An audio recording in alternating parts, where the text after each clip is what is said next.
ಏನಪ್ಪ ಅಂತೀರಾ, ಸಿಟಿಯಲ್ಲಿ ನಾವು ಮಲಗಿರ್ಬೇಕಾದ್ರೆ ಬೆಳಗ್ಗೆ 4 ಗಂಟೆ ಪಕ್ಕದ ಮನೆ ಆಂಟಿದೆಲ್ಲ ಎತ್ತು ಕಸ ಗುಡಿಸ್ತಾ ಇರ್ತಾರೆ. ಒಳ್ಳೆ ನಿದ್ದೆ ಮಾಡೋ ಟೈಮಲ್ಲಿ ಇದು ಹಿಂಗೆ ಸೌಂಡು. ಕಸ ಗುಡಿಸೋದ್ಮೇಲೆ ಸುಮ್ಮನೆ ಇರ್ತಾರ,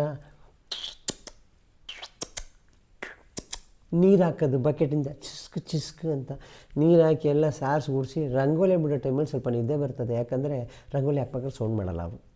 ನೀಟಾಗಿ ರಂಗೋಲಿ ಹಾಕಿ ಇನ್ನೇನು ರಂಗೋಲಿ ಹಾಕಿ ಅವ್ರು ಹೋದ್ರಲ್ಲ ಅಂತ ನಿದ್ದೆ ಮಾಡ್ತಾಯಿರ್ತೀನಿ. ಅಷ್ಟೊತ್ತಿಗೆ ಬಂದ್ಬಿಡ್ತಾನೆ ಹೂವು ಮಾರ್ಕೊಂಡು, ಕನಕಾಂಬ್ರೆ ಸಾಮಾನಿಗೆ ಹೂವು ಅಂತ. ನಾನು ಯಾವ ಸಾಮಾನು ಹೂವಪ್ಪ ಇದು ಏನು ಅಂತ ಎದ್ದು ನೋಡಿದ್ರೆ ಬಾಗಿಲು ತೆಗೆದು ನೋಡ್ತೀವಿ, ಅದು ಶಾಮಂತಿಗೆ ಹೂವು. ಅವನು ಏನು ಹೇಳ್ಕೊಂಡು ಬರ್ತಾವನೆ ಬೆಳಬೆಳಗ್ಗೆ ಅಂದರೆ ಅದಾಯಿತು. ಇನ್ನು ಇದೆಲ್ಲ ಆಯ್ತಲ್ಲ ಅಂತ ಹೇಳ್ಬಿಟ್ಟು ನಾವೇನಾದರೂ ಎದ್ದು ರೆಡಿಯಾಗಿ ಎಲ್ಲ ಹೋಗ್ತಾಯಿದ್ರೆ ಪಕ್ಕದ ಮನೆ ಸಂತೋಷ ಸ್ವಲ್ಪ ಬಂದ್ಬಿಡೋ, ನನ್ನ ಮಗನ ಸ್ವಲ್ಪ ಅಲ್ಲಿ ಕಳ್ಬಿಡೋ, ಇವ್ರು ಬೆಳಗ್ಗೆನೇ ಹೋಗ್ಬಿಟ್ರು, ಸ್ವಲ್ಪ ಸ್ಕೂಲ್ ಹತ್ರ ಬಿಟ್ಟು ಬರೋ. ಹುಡುಗ ಸ್ಕೂಲ್ ಹತ್ರ ಬಿಟ್ಟು ಬಂದು ನಾನು ರೆಡಿ ಆಗ್ತಾಯಿದ್ದೆ. ಹೋಗ್ಬಿಟ್ಟ ಕೆಲಸಕ್ಕೆ, ಒಂದು ಸ್ವಲ್ಪ ಕೊತ್ತಂಬರಿ ತಂದು ಕೊಟ್ಬಿಡು ಮಗ ನನಗೆ. ಸರಿ ಕೊತ್ತಂಬರಿ ತಗೊಂಬ.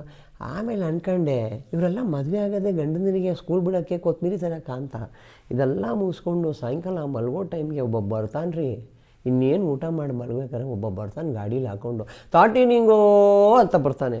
ಅವನದು ದೀಪ ಇಟ್ಕೊಂಡು ಬರ್ತಾನೆ. ಅವ್ನು ತಾಟಿ ನಿಂಗೆ ತುಂಡು ಮಲ್ಕೊಳ್ತೀವಿ, ಇನ್ನೇನು ನಿದ್ದೆ ಮಾಡಬೇಕು. ಓ ಅಂತ ಊರಲ್ಲಿರೋ ನಾಯೆಲ್ಲ ದೆವ್ವ ಬಂದಿರೋ ಥರ ಕಿಸ್ತಾಯಿತ್ತು. ಇದು ನಮ್ಮ ಬೆಂಗಳೂರು ಸಿಟಿಯಲ್ಲಿ ದಿವಸ ನಡೆಯುವಂಥ ಸಮಾಚಾರ.